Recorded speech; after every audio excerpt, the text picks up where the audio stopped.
నమస్కారం. నా పేరు Dirshetti Patil, millet man of Telangana. నా యొక్క సూచన ఏమిటంటే, రైతులకి, బాటసారులకి, గొర్రెల కాపర్లు, పశువుల కాపర్లు, సంచార జాతుల వారికి సూచన. ఇప్పుడు తెలంగాణ రాష్ట్రంలో సుమారుగా 30 నుంచి 40 మంది పిడుగుపాటుకు గురై చనిపోవడం జరిగింది. కొన్ని పశువులు కూడా చనిపోయినాయి. అనధికారికంగా ఇంకెంతమంది పోయారో తెలియదు. అందుకని రైతు సోదరులు జాగ్రత్త. వర్షాలు పడేటప్పుడు చెట్ల కింద తలదాల్చుకోవద్దు. మీరు బయలు భూమి ఉన్నప్పుడు అక్కడేదో కవర్ కప్పుకొని మీరు కింద కూర్చోవటం బెటర్. ఎందుకంటే మేఘాలు ఒకటికొకటి ఢీకొన్నప్పుడు అక్కడ కరెంటు ఉత్పత్తి అయ్యి అది పైనుంచి కిందికి ఏదైతే ఎత్తు ప్రదేశం చెట్టు ఉంటుందో, పచ్చని తాటి చెట్టు కానీ, కొబ్బరి చెట్టు కానీ, వేప చెట్టు కానీ, ఇలాంటి ఎత్తైన చెట్ల మీద అది అర్థింగ్ అవుతుంది.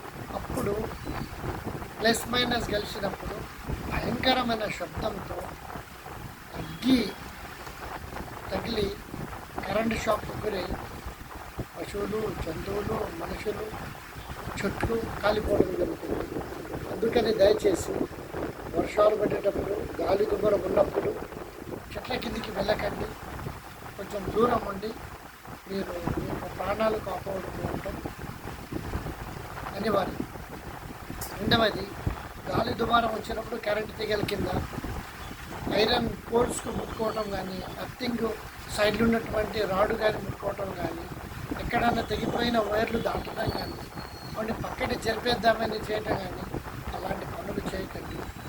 మళ్ళీ మనము ఈ అడవి పందుల కోసము మనము కరెంటు తీగలు పెడతాం పొలం చుట్టూ. దయచేసి ఈ వర్షాకాలం పోయేంత వరకు ఎక్కడ మీరు కరెంటు తీగలు పెట్టొద్దు. గవర్నమెంట్ రూల్ ప్రకారం మనము అవి పెట్టొద్దు. మన అడవి పందులను కాపాడుకోవడానికి వివిధ పద్ధతులు శాస్త్రవేత్తలని మనం సంప్రదించి ఆ పద్ధతులు పాటిస్తే బెటర్. కానీ కరెంట్ తీగలు పెట్టడం అది మంచి పద్ధతి కాదు. ఎందుకంటే మనకే షాక్ తగలవచ్చు, మన పక్క పొలాన్ని తగలవచ్చు, జంతువులు పడి చనిపోవచ్చు, చాలా నష్టం జరుగుతుంది. దయచేసి గమనించి మీరు పాటిస్తారని మనం చేస్తున్నాం. నమస్కారం.